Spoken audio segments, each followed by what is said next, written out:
Bien, eso. Les decía que lo primero que tienen que recordar es que el próximo viernes vamos a tener nuestro... a ver, ahí. ¿Estoy encuadrado? ¿Ven? Ahí. Estoy usando una función nueva. Bien. Eh, Vamos a tener nuestra clase de repaso previo al parcial. Es decir, que hasta donde lleguemos a ver hoy es el contenido que entra en el parcial. ¿Sí? Es decir, no, lo que se vea hoy es lo último que se ve. ¿Sí? Y eventualmente si hay algo que haya quedado fuera y que sea necesario que igual lo demos porque es más, porque se puede preguntar en el final o algo así, lo dejaremos para la segunda parte, para el segundo parcial. ¿Mm? Bien, igual en principio vamos a llegar bien porque el objetivo era llegar hasta falsacionismo. Eh, Como saben, la clase anterior lo que discutimos fue, tuvimos la primera clase de la unidad 2 y lo que decíamos allí, ahí está, lo que decíamos allí es, bueno, a lo largo del siglo XX, en la primera mitad del siglo XX, se disputan dos concepciones acerca de cómo debe funcionar la ciencia, la concepción inductivista y la falsacionista. ¿M? Y algo que veíamos respecto del inductivismo, que es bastante interesante, es cuál es el problema que enfrentan, ¿sí? Eh, para justificar una idea bastante intuitiva, una idea en la cual estaríamos todos más o menos de acuerdo, que es que la experiencia es la base, la fuente, la justificación de nuestro conocimiento, ¿sí? Y algo que mostrábamos a lo largo de la presentación de las dos formas de inductivismo, ingenuo y estricto, perdón, ingenuo, estricto y sofisticado, es que es muy difícil encontrar una manera de vincular no problemáticamente la experiencia y nuestro conocimiento científico, ¿no? Recordemos que una de las críticas, la principal que se vertía sobre el inductivismo, era la crítica en base a la lógica, ¿sí? Y esta crítica consiste en que no hay un número suficiente de observaciones particulares que haga verdadero un enunciado general. Pero además, en su versión, uno podría decir, en una crítica posterior al inductivismo sofisticado, tampoco tenemos manera de decir cuán probable es que sean nuestras teorías, cuán probablemente verdaderas sean nuestras teorías en base a la acumulación de observación, ¿no? Es decir, hay un problema entre la observación y la experiencia, que se supone la base del conocimiento, y el conocimiento científico.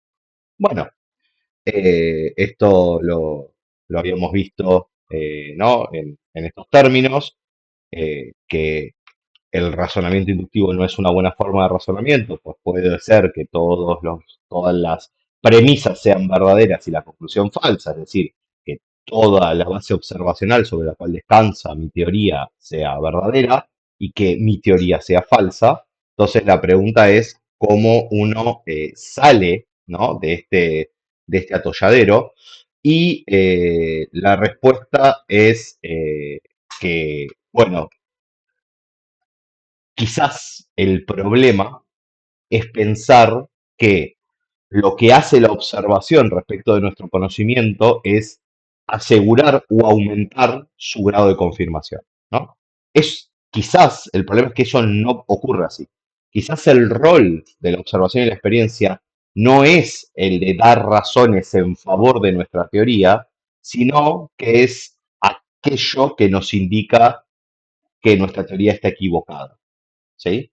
Ese va a ser el cambio. Y recuerden, decíamos, bueno, ¿cuántos cuervos negros necesito observar para saber que todos los cuervos son negros? No hay un número suficiente, pero me alcanza con un único cuervo verde, blanco, azul, para saber que la teoría, todos los cuervos son negros, es falsa. ¿Mm? La diferencia central entonces entre falsacionismo e inductivismo es que el falsacionismo no busca justificar enunciados generales, nuestras teorías y leyes, a partir de enunciados observacionales, sino más bien que busca poner a prueba los enunciados generales, nuestras teorías y nuestras leyes, por medio de enunciados observacionales. Es decir, vos usás la observación y la experiencia como un juez que dirime si tu teoría se sostiene o debe ser rechazada. ¿Mm? Y este cambio puede parecer un cambio superfluo, pero no lo es, porque cambia por completo la lógica de la investigación científica.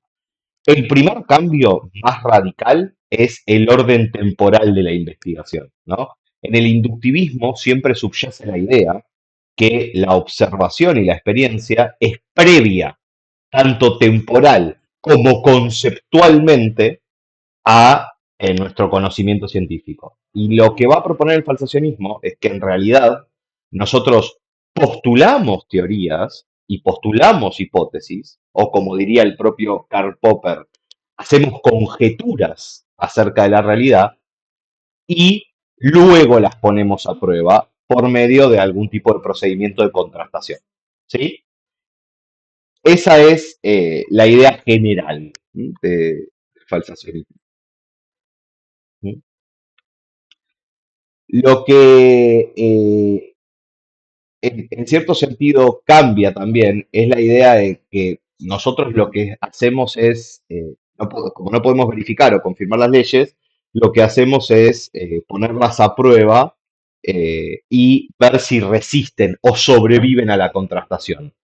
En este sentido, la ciencia no es como parecería ser desde la óptica inductivista una búsqueda de la verdad en el sentido de encontrar a través de la observación y la experiencia cuál es la verdad, cuáles son las leyes que rigen el mundo, sino que por el contrario es una búsqueda de depurar el error. ¿Mm? Y uno acá siempre tiene que hacer énfasis en esto. La razón por la que Popper está mejor posicionado que los inductivistas es porque es cierto que de lo único que podemos estar seguros es del error, ¿no? Eso es lo que vimos antes. Vos de lo único que podés estar seguro es de cuando te equivocás, no de si tenés razón. Entonces, la ciencia, lejos de ser una especie de acumulación permanente de experiencia que me conduce a la verdad, es más bien un intento permanente por depurar el error de mis teorías o leyes. ¿Mm? Y esto es loco porque lo que, lo que va a sugerir Popper es que cada vez que fracaso, es decir, cada vez que yo tengo una teoría en la cabeza, la pongo a prueba por medio de algún procedimiento de contrastación y esta es refutada, es decir, mi hipótesis resulta falsa a la luz de la experiencia, entonces genero conocimiento. El conocimiento no emana de una especie de observación rigurosa de la realidad, sino que emana de cuando me equivoco. En el momento en que yo detecto un error, ya sé algo con seguridad. ¿Qué es lo que sé con seguridad? Que me había equivocado. ¿Sí? Y en ese sentido, porque cada vez que yo rechazo una teoría a partir de un procedimiento experimental, aprendo, la siguiente teoría, ley o hipótesis que voy a proponer para explicar eso, lo que me equivoqué, es siempre mejor que la anterior, porque no voy a cometer el mismo error que ya cometí. ¿Se ve? En este sentido, hay muchos que han llamado a esto una especie de ciencia masoquista, porque en realidad si solo aprendo cuando detecto el error que estaba cometiendo, entonces lo que tengo que hacer es intentar todo el tiempo probar que estoy equivocado, ¿no? Es decir, lo que yo busco hacer en la actividad científica es poner a prueba mis ideas y sé que cuando estas ideas son refutadas, entonces aprendo. Entonces aumenta la cantidad de conocimiento. ¿Sí? Eh, lo que se acumula entonces no son evidencia a favor. Lo que hace el científico no es acumular evidencia a favor, sino acumula experiencias fallidas. ¿Sí? Acumula procesos de contrastación en los que se equivocó, experimentos, testeos en los que se equivocó. ¿No? Y esto, además, implica una determinada visión del progreso científico, que es la idea de un progreso sin fin. ¿Por qué? Y acá es importante recapitular lo que vimos. Recuerden, nosotros no podemos ni siquiera tener un grado de certeza de que estamos en lo correcto. De lo que podemos estar seguros es de lo que nos equivocamos. ¿Sí? En la medida en que la ciencia produce teorías, estas se ponen a prueba, son refutadas y sustituidas por otra, hay un progreso, porque la siguiente teoría siempre es mejor que la que acabo de refutar, ¿no? Porque no se va a equivocar en lo mismo que se equivocó la anterior. En ese sentido, entonces, la ciencia no genera teorías verdaderas, es más, no busca la verdad, sino que lo que hace es todo el tiempo ir cambiando, ir refinando, ajustando, ¿sí? Sus teorías a partir del error, ¿no? Por eso, a veces en el texto, ¿sí? Del manual, creo que es en el manual que lo señala, dice, Popper propone algo así como ensayo y error. Y sí, en un sentido sí, pero es un sentido bastante fuerte, porque eh, Popper escribió dos grandes libros. Uno fue La sociedad abierta y sus enemigos, que es un libro acerca del, un libro sobre política, ¿sí? En la cual defiende una visión antiautoritaria y liberal de las sociedades modernas, y Conjeturas y refutaciones. Todo su trabajo científico está en conjeturas y refutaciones.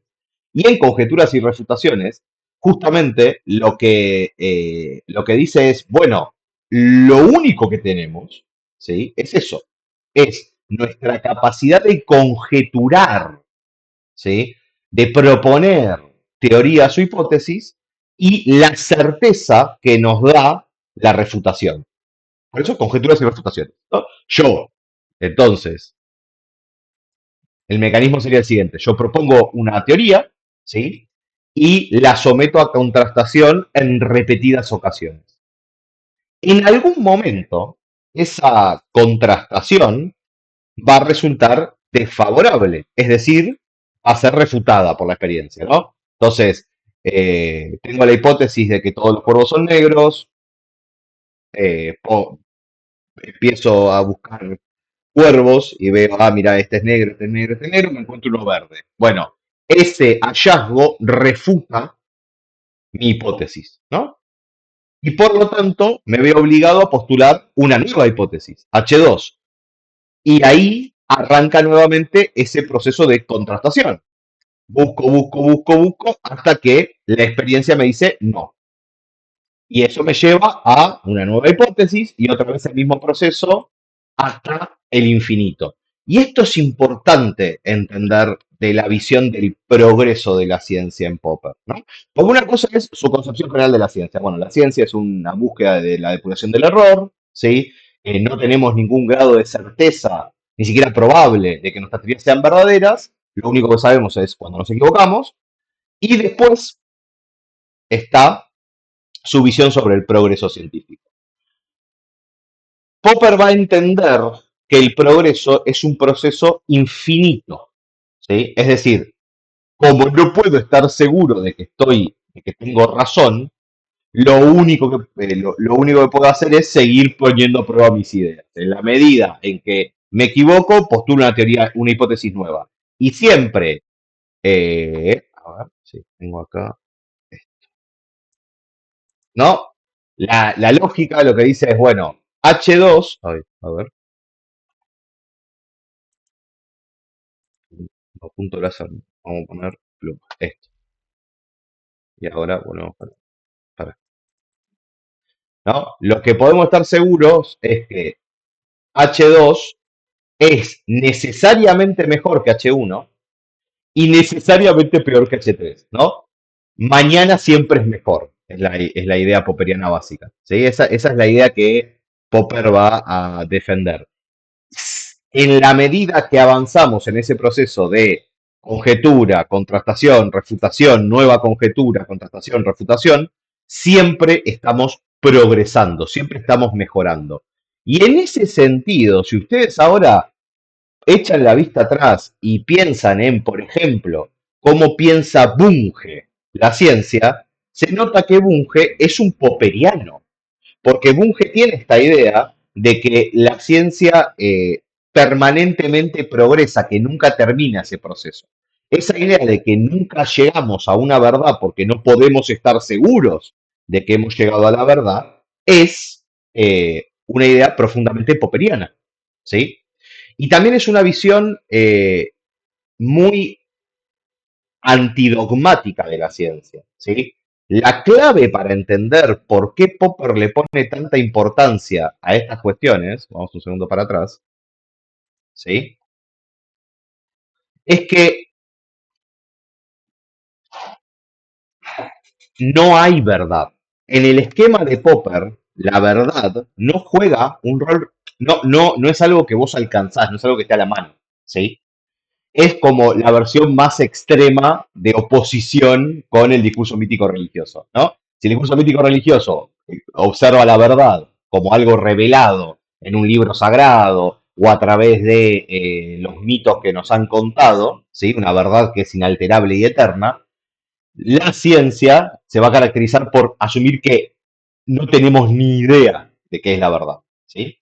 Obviamente Popper cree que hay, que es concebible llegar a teorías verdaderas. El problema es que no sabemos cuándo llegamos. ¿Se ve?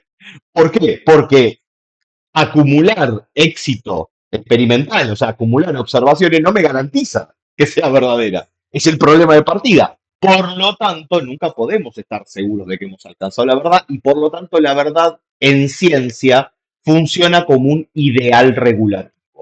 Es algo en lo que Popper insiste mucho, la idea de ideal regulativo. ¿Sí? ¿Qué quiere decir? ¿No? Pensémoslo un segundo. Para Popper, la verdad funciona como una utopía.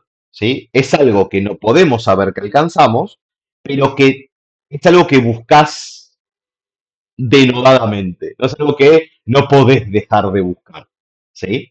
De hecho, a mí me gusta mucho, en un libro de Galeano hay unos amigos que caminan al atardecer, ¿no? Entonces uno le dice al otro, la utopía es como el horizonte, ¿no? Porque si yo me acerco dos pasos al horizonte, el horizonte se aleja dos pasos, como la utopía, ¿no? En nuestro ejemplo, como la verdad, ¿no? Nunca la alcanzamos.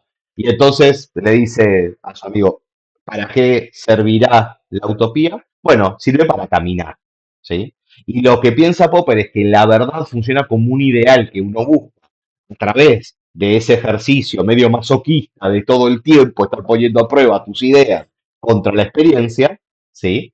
Que te lleva a mejorar, a refinar, a tener cada vez mejores teorías, pero solo eso. Mejores no significa verdaderas. ¿Se ve? Es tremendamente interesante la visión de Popper, porque eh, uno la entiende en toda su, digamos, profundidad con esta idea de el rol del científico. El científico, para Popper, no tiene, o sea, no puede enamorarse de sus ideas, no puede tener una visión de, no, bueno, en esto estamos todos de acuerdo, y esto es así, y esto es una verdad, porque eso es contrario al espíritu científico. El espíritu científico es justamente el espíritu escéptico, el espíritu de no aceptar nada como verdadero porque no sabes si es verdadero o no. No tenés una metodología para alcanzar, para estar seguro de que alcanzaste la verdad. ¿Sí? Por eso, entonces, retomando algunas cosas que dijimos antes, si ustedes se fijan, decíamos, una de las primeras cosas que supone el falsacionismo, ¿no? Esta idea que la ciencia es la búsqueda por la depuración del error y no la búsqueda de la verdad, es el, implica que la teoría, las conjeturas, las hipótesis, las leyes van antes, lógicamente, que la experiencia. Es decir, yo, para poder ir a la experiencia, tengo que tener previamente una teoría, una hipótesis formada en mi cabeza, que puede venir de un montón de fuentes. ¿Sí? Y ahora vamos a hablar de esto. Pero bueno, yo tengo la teoría y recién ahí diseño la manera de poderla poner a prueba. ¿Sí? Diseño algún procedimiento experimental que me permita testearlo. ¿Mm? Van a ver en el libro que habla de el concepto de experimentos cruciales, ¿no? Que para Popper es básicamente decir eso, el diseño que vos haces para poner a prueba tu idea contra la experiencia, ¿sí? Y determinar si esa teoría se puede sostener, ¿sí? O debe ser refutada. Y acá algo muy importante, ¿sí? Para Popper, que vos tengas una hipótesis, una teoría, diseñes un experimento para ponerla a prueba, la pongas a prueba y resulte exitoso, es decir, el mundo se comporte como vos esperabas que se comporte en ese experimento, no quiere decir ni que tu teoría sea verdadera, ni que sea más verdadera que antes. No significa absolutamente nada.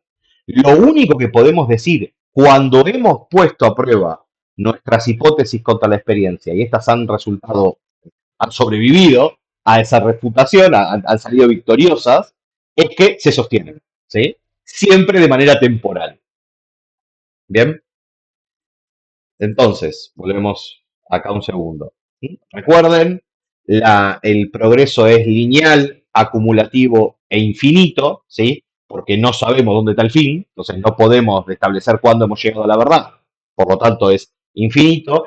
Y eso para Popper no es algo malo, es muy por el contrario eh, lo distintivo y característico de la ciencia. Lo distintivo y característico de la ciencia para el señor Karl Popper es su carácter inacabado, su carácter abierto. ¿Sí? La ciencia no es un proyecto que termina, ¿sí? En un conjunto de teorías de las cuales estamos seguros y entonces colgamos el guardapolvo o ¿no? Dejamos la compu y se terminó. ¿Sí? No, no, no existe ese momento, sino que permanentemente es un proceso de avance. ¿Sí? Y entonces acá uno podría preguntarse, y para mí esto es cuando uno entiende perfectamente por qué Popper en esta partecita tiene mucha razón, uno podría preguntarse, bueno, pero entonces es algo, eh, en algún sentido, que yo ponga a prueba una hipótesis, ¿sí? Y esta hipótesis sea exitosa, o sea, que yo agarre mi teoría, haga una predicción sobre lo que debería pasar si mi teoría es cierta, esa predicción se cumpla, en algún sentido, un poquito, le da, digamos, le da, es más verdadera que si no lo hubiera hecho, ¿no? Esa es la idea. La idea que todos tenemos, ¿no? El tipo que puso a prueba 1000 veces su teoría está en mejores condiciones que el que puso a prueba dos, ¿sí? Esa idea uno sigue subsistiendo y parece que Popper nos quiere convencer de que no tiene sentido. Y la razón, la principal razón por la cual uno le tiene que dar la razón a Popper en este punto es el siguiente. ¿Sí?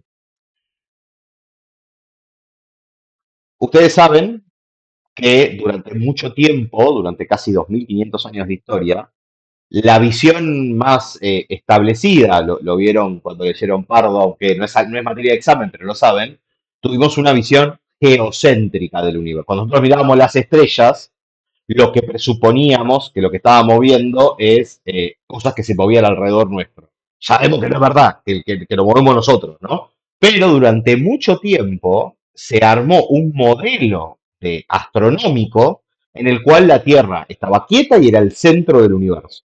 ¿Sí? Ese modelo era un modelo falso, netamente falso. Esa teoría sobre cómo se conforma el sistema solar es falsa. ¿Sí? Sin embargo, esa teoría hacía predicciones exitosas y verdaderas. Por ejemplo, con ese modelo, con el modelo de la Tierra en el centro, los astrónomos antiguos predecían con total exactitud los eclipses.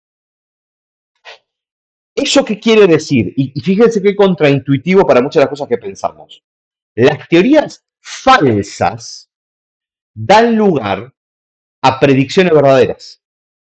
Yo puedo predecir exitosamente qué va a pasar a partir de una teoría falsa, como hacían los astrónomos antiguos con los eclipses, ¿no? Con su teoría falsa tenían resultados exitosos, por lo tanto, ¿eso qué quiere decir? Que el resultado exitoso no tiene ningún valor, ¿sí?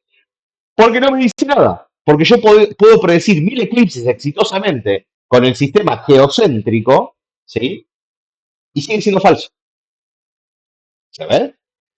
Fíjese qué interesante. Acá lo que hace Popper es mostrar algo que es poco intuitivo, pero una vez que lo ves es espectacular. Que Las teorías falsas dan resultados verdaderos, hacen predicciones verdaderas. Uno las pone a prueba y funcionan, ¿sí? Entonces, bueno, ¿qué decir? ¿No? El caso que a mí me resulta, es cruel, pero es un caso histórico de los que ya tenemos unos años que lo enseñaba Klimoski, uno de los pioneros de esto en Argentina, que decía, bueno, si yo tengo la hipótesis de que los salmones encuentran vieron que los salmones van a desovar al lugar donde nacieron, ¿no? Van río arriba para desovar donde nacieron, ¿no? Río arriba o corriente arriba, bueno, no sé mucho de peces, pero bueno, los salmones encuentran el camino a donde nacieron, ¿sí? Y uno se podría preguntar, bueno, yo tengo la hipótesis de que los salmones detectan el, su, su camino a casa palpando el suelo con las aletas. Entonces, si yo les arranco las aletas, los salmones no van a encontrar su camino a casa. Y si yo llevo adelante ese experimento, los salmones no van a encontrar el camino a casa, pero eso no quiere decir que sea verdadera mi teoría, porque no encuentran el camino a casa, no pueden nadar porque no tienen aletas, ¿sabes? Entonces, es muy interesante cómo lo que hace Popper es capturar algo que es muy contraintuitivo, que es que el éxito experimental no significa nada. No aumenta ni siquiera la probabilidad de que mi teoría sea verdadera, ¿no? Sino que por el contrario, lo único que hace es, bueno, así de momento no le encontré el error, sigo probando. Y cuando le encuentre el error, entonces voy a proponer una nueva teoría y esa nueva teoría por necesidad conceptual va a ser mejor que la que acabo de refutar, ¿no? Y allí progresa la ciencia. Bien, ahora, ¿cómo, cómo funciona este universo, ¿sí? De, de poner a prueba tus hipótesis. ¿Se acuerdan que cuando veíamos a los inductivistas decíamos, bueno, los inductivistas dicen que el conocimiento se basa en la experiencia y para ello proponen como metodología la inducción, ¿no? Bueno, paralelamente, Popper propone que la metodología, que el conocimiento se genera a partir de la refutación del error, ¿no? A partir de la detección del error, la refutación de las teorías. ¿Cómo? No, la pregunta es, bueno, ¿y qué metodología empleo yo para depurar el error? ¿Cómo pongo a prueba mis teorías? Y allí Popper va a proponer, Popper, sus sucesivos y, no, digo, no es tan que fue Popper, pero sí fue muy importante Popper, va a proponer el modelo hipotético deductivo, ¿sí?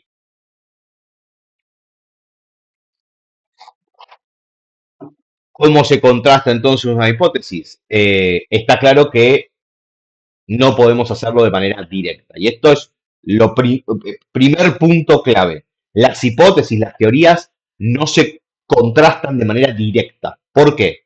Dos razones. Una, porque suelen ser enunciados universales. Por ejemplo, todos los cuervos son negros. Y yo no lo puedo poner a prueba de manera directa porque no tengo acceso a todos los cuervos. Que existieron, existen, existirán. Así que no se puede. No lo puedo poner directamente a prueba, ¿no? Y por el otro lado, porque muchas veces las relaciones que se postulan en una teoría o hipótesis no son directamente observables. ¿Mm? Imagínense lo siguiente. Imagínense que yo tengo la hipótesis, ¿sí? De que las flores atraen a las abejas con su aroma. ¿Mm? Si yo quisiera testearlo directamente, no, si a mí se me ocurre, no, decir, bueno, listo. Entonces, si es cierto que las flores atraen a las abejas con su aroma, y pongo en una habitación una flor y un montón de abejas, ¿qué voy a observar? Que las abejas van a la flor, ¿verdad? Entonces, ya está, tengo razón, ¿no? Bueno, es más complejo, porque no, o sea, ¿qué es lo que observo? Que las abejas van a la flor, pero no puedo saber si es por su aroma, por su color, ¿sí?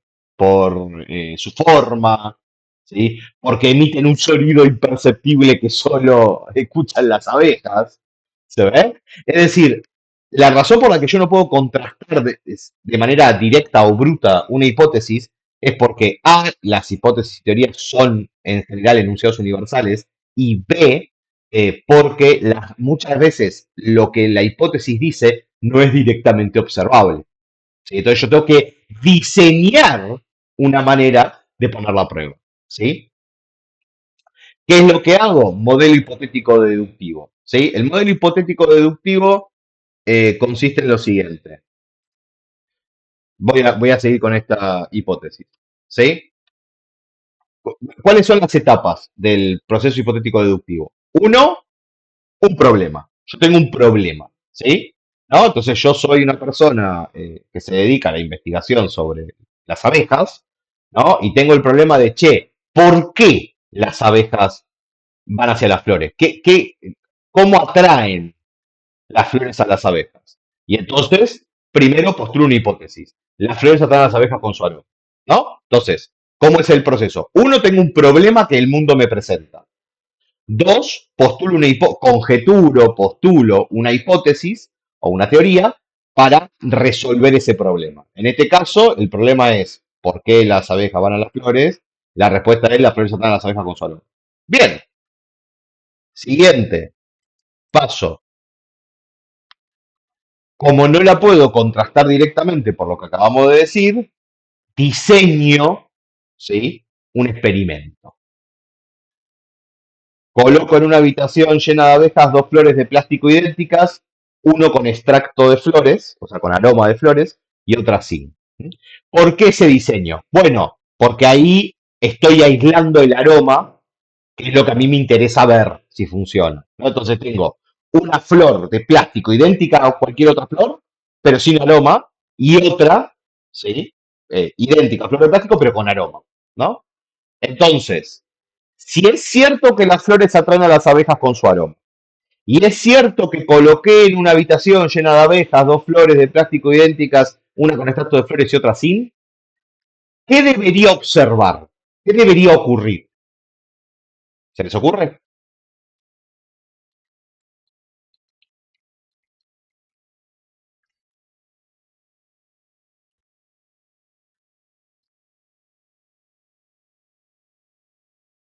Vamos. Si yo si tengo esa hipótesis y diseño ese experimento, ¿no? En el cual tengo las dos flores, una con aroma, otro sin, y tengo una habitación llena de abejas. ¿Qué debería haber si la hipótesis fuera cierta?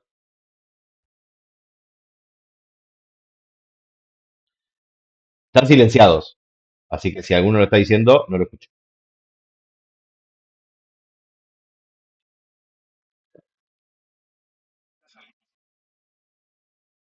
Exacto. Es decir, la consecuencia observable, ¿sí? De esta contrastación sería entonces, las abejas de la habitación se aproximarán a la flor aromatizada. ¿Sí? Exacto. ¿Se ve? Entonces, ¿cuáles son los elementos? Repasemos. Uno, y modelo hipotético deductivo. Tengo un problema, postulo una hipótesis que lo resuelve, y como no la puedo testear directamente, deduzco, por eso hipotético deductivo, deduzco de la hipótesis una consecuencia observable. Es decir, algo que si la hipótesis fuera cierta, debería observar. ¿Sí? Si fuera cierto, esto es lo que observaría.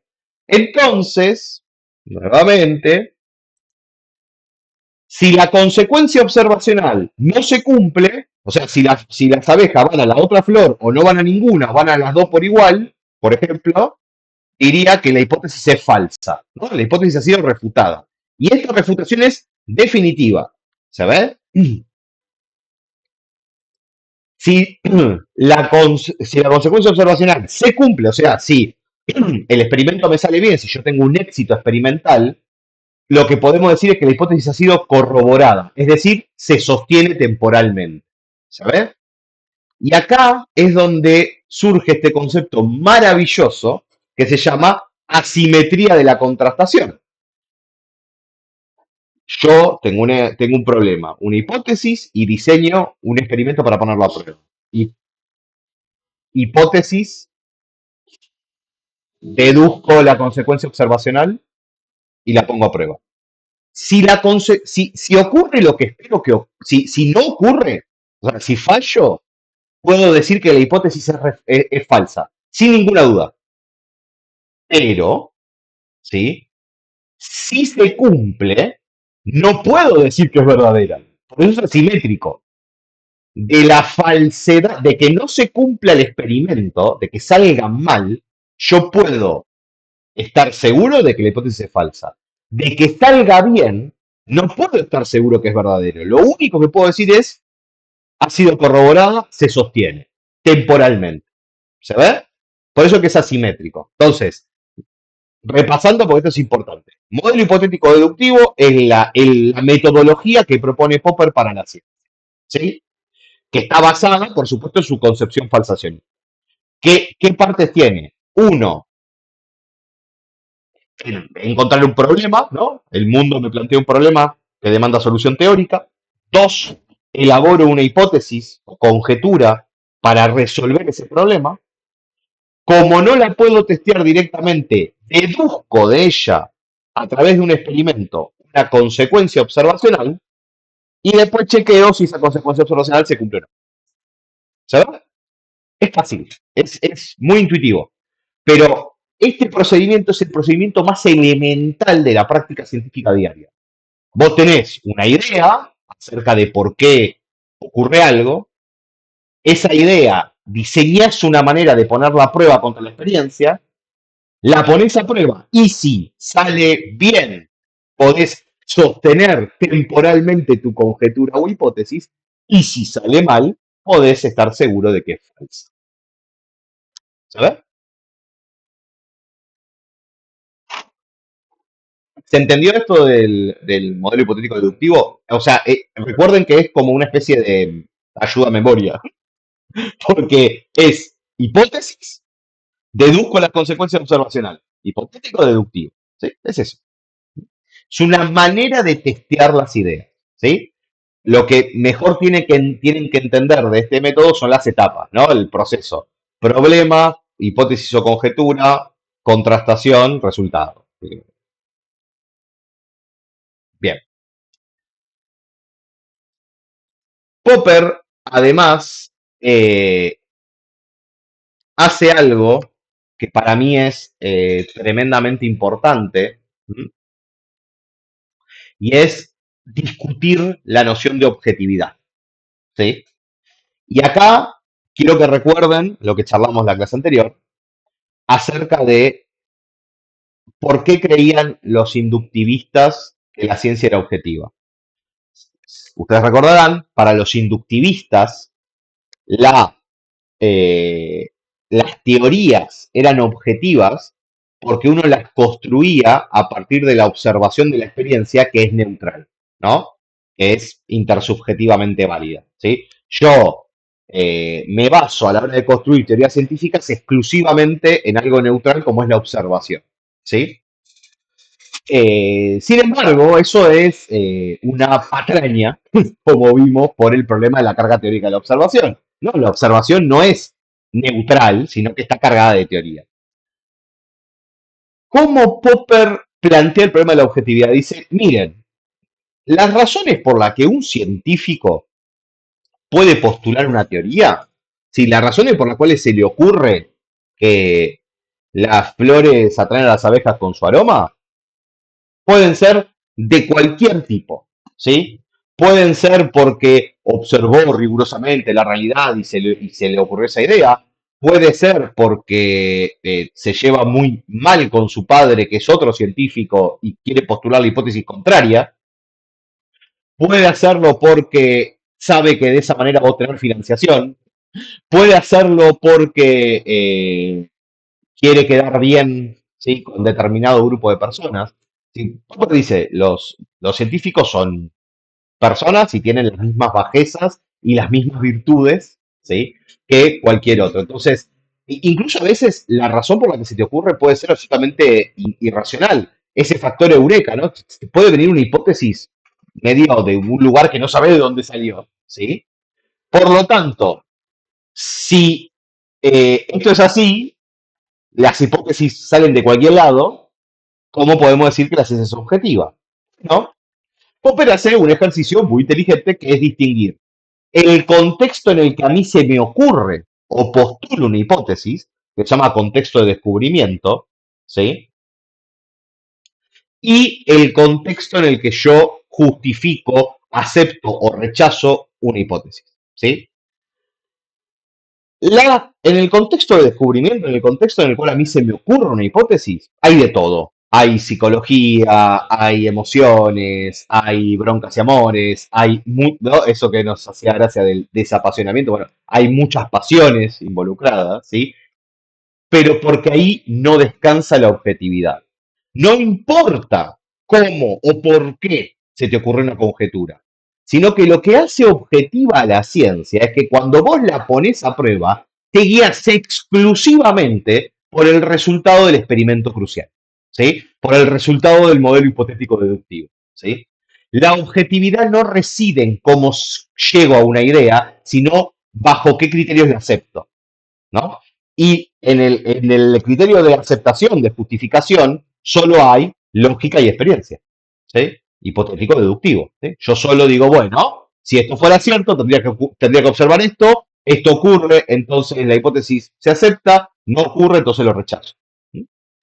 Esta idea de distinción del contexto de justificación y de eh, descubrimiento es súper importante porque permite salvar la objetividad científica sin necesidad, ¿sí? De imaginarse un científico que se tiene que desprender de sus opiniones. Porque puede tener las opiniones que se le ocurra, puede pensar lo que quiera, porque no importa cómo se te ocurre una idea, lo que importa es bajo qué criterio la sostenés, ¿no? Cómo la pones a prueba, ¿sí?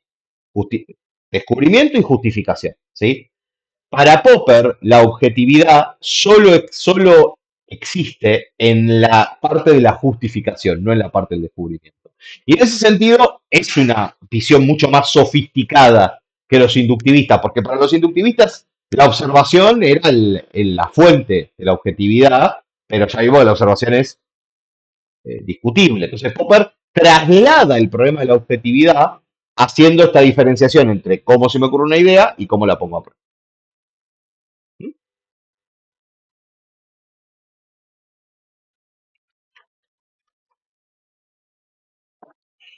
Bien, hasta acá. ¿Qué es entonces lo que tenemos que entender de Popper? Un, ¿cuál es la perspectiva del falsacionismo? Bueno, el falsacionismo es aquella posición sobre la ciencia que sostiene que se trata no de una búsqueda de la verdad, sino de un intento por depurar el error. ¿Sí? Según los falsacionistas, nosotros no podemos estar seguros de que hemos alcanzado la verdad porque la inducción no juega ningún rol en la justificación del conocimiento, porque no importa cuántos casos positivos acumule, no puedo ni siquiera estar cerca de tener una certeza, entonces lo que tengo, ¿sí? Es el error, ¿no? De lo que puedo estar seguro es del error, la ciencia, ahora sí, sigue, ¿no? Definición del falsacionismo, siguiente problema, el problema del progreso, la ciencia progresa en la medida que encontramos errores, y acá una cosa que está bueno que piensen cuando tengan que pensar, bueno, cómo hablar del progreso en Popper, ¿sí? Algo que está muy bien, ¿sí? Es que lo piensen así. Eh, si yo tengo una teoría y la pongo a prueba repetidas veces, ¿sí? La pongo a prueba muchas veces y siempre en la experiencia me da la razón, ¿por qué voy a cambiar de idea? No, no tengo razones para cambiar de idea. Si yo todo el tiempo tengo una hipótesis, la testeo y siempre me sale positivo, la ciencia no progresa, porque el progreso presupone cambio. O sea, para progresar tengo que haber avanzado, ¿se ve? Tengo que haber cambiado mis ideas. Entonces lo que dice Popper es, fíjate cómo el éxito experimental, ¿sí? Es no genera ningún incentivo para progresar. Y genera incentivos para progresar. El error. Cuando vos ponés a prueba una hipótesis por medio del modelo hipotético deductivo y esta es refutada, ojo, ahí sí tenés progreso, ahí sí tenés cambio, ¿sí? Porque no te queda otra. O sea, si vos pusiste a prueba una hipótesis y esta fue refutada, estás obligado a proponer una nueva, porque esa ha sido refutada, ¿sabes? No, pues se supone que vos querés tener razón, ¿no? O sea, o buscas el conocimiento, entonces, si tu hipótesis ha sido refutada por la experiencia, automáticamente tenés que postular otra. En ese camino se progresa. Por eso hay un progreso lineal, ¿no? Pues una sucesión de conjeturas, acumulativo, porque vas acumulando los errores depurados del pasado, ¿sí? Y además, infinita. ¿Por qué? Porque nunca sabes cuándo llegaste al final, ¿sí? Siempre puede, ¿no? Aparecer algo nuevo. En ese sentido, es muy cabal, es muy, ¿no? Ordenado este programa. ¿Sí? Entonces tenemos definición de falsacionismo, progreso de la ciencia según Popper, progreso de la ciencia según el falsacionismo, ¿no? Y después tenemos el modelo hipotético deductivo. El modelo hipotético deductivo es súper importante que lo entiendan, pero es muy simple, ¿sí? Es la metodología propia del falsacionismo. ¿Por qué? Porque es una forma de poner a prueba tus hipótesis. ¿Cómo funciona? Uno, el mundo me propone un problema que demanda una solución teórica, ¿no? ¿Por qué las abejas van a las flores? ¿Sí? Dos, yo propongo una conjetura o hipótesis que responde a ese problema.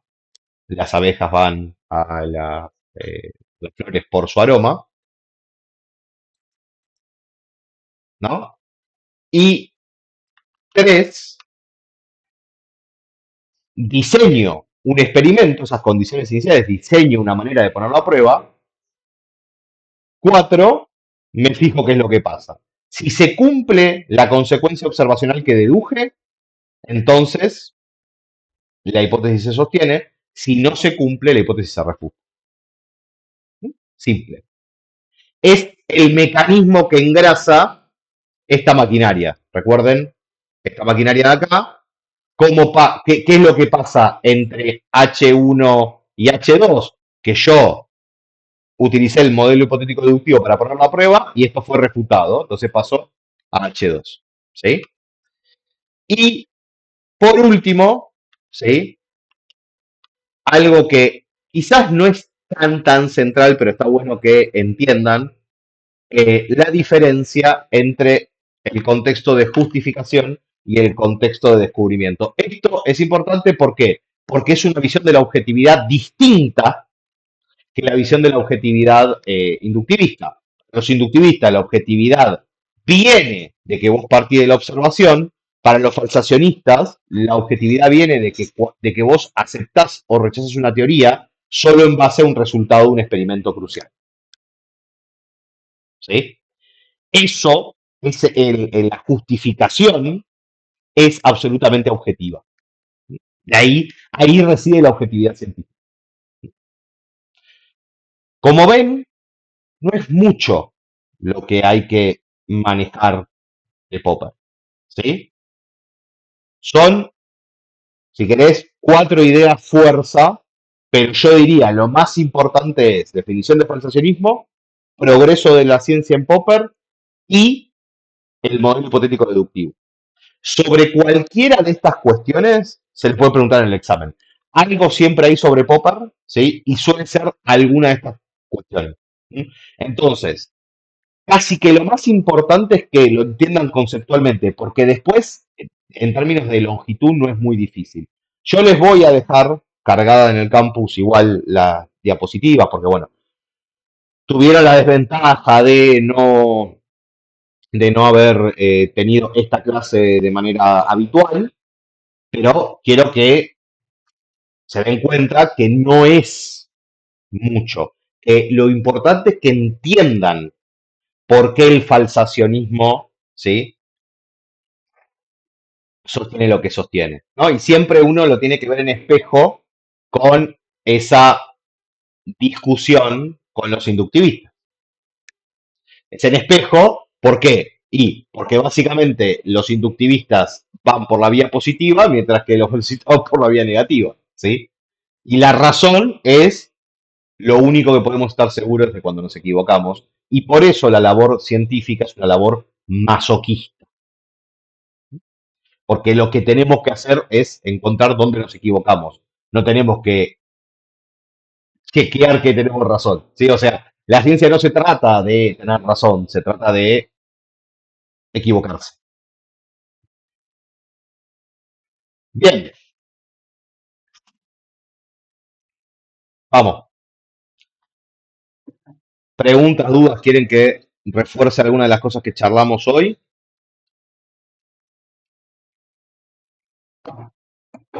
Sin miedo, ¿eh? Que es para ustedes.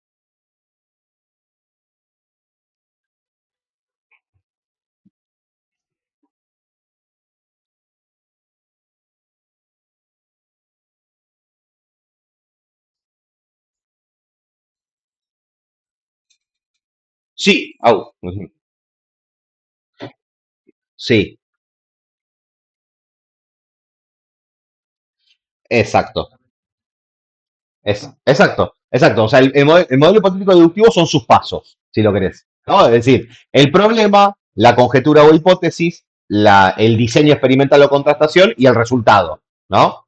Y recordá siempre que es ya medio mnemotécnico el nombre, porque es hipotético, arrancás la hipótesis, deductivo, ¿sí? Deducís la consecuencia observacional.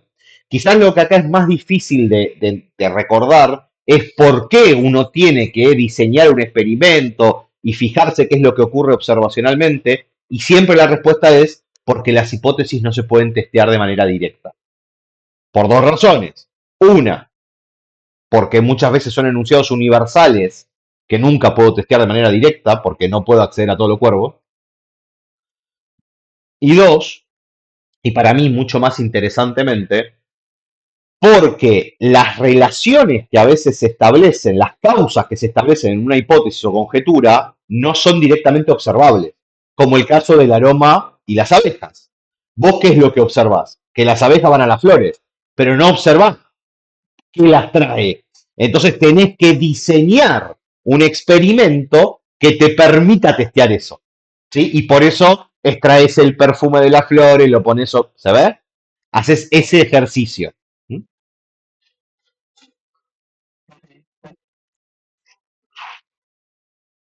Más dudas o consultas. Vamos, alguna más.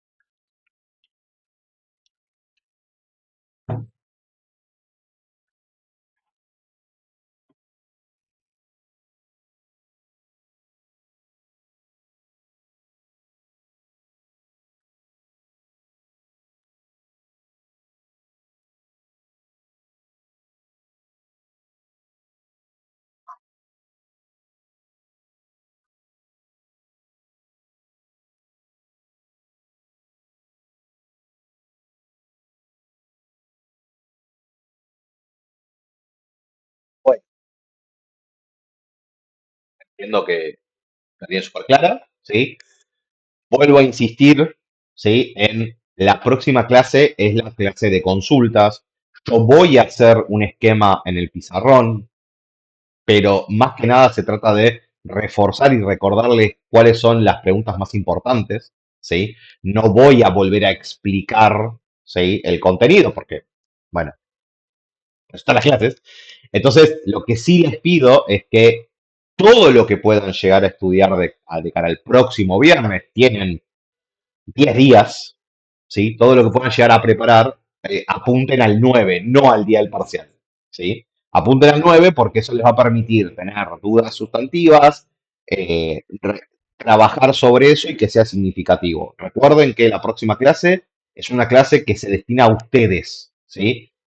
El contenido es hasta acá, no hay más contenido, ¿sí? O sea que llegamos hasta Popper en la unidad 2 y, o sea, ni siquiera terminamos la unidad 2 porque sigue un poco más, nosotros nos quedamos en Popper, ¿sí? Así que, bueno, está en ustedes, yo sé, todos tenemos trabajo, familia y otras materias, además, ¿no? Para más castigo, pero todo lo que puedan llegar a avanzar de cara al próximo viernes les va a permitir que la clase de consulta sirva. Yo no tengo problema igual, yo voy a estar ahí, pero digo, intenten traer dudas, ¿sí? Bueno, bueno, nada, les agradezco, ya sé, como siempre, fuera de los términos y condiciones acordados, porque no tendríamos que tener clase los martes, pero bueno, a mí me parece más prioritario que cumplir con esos términos que lleguemos a dar las cosas. Entonces, bueno, eso. Tenemos un castigo con los viernes feriado, así que les agradezco por estar, les agradezco por la buena predisposición y por escucharme, y los veo entonces el viernes. ¿Ok?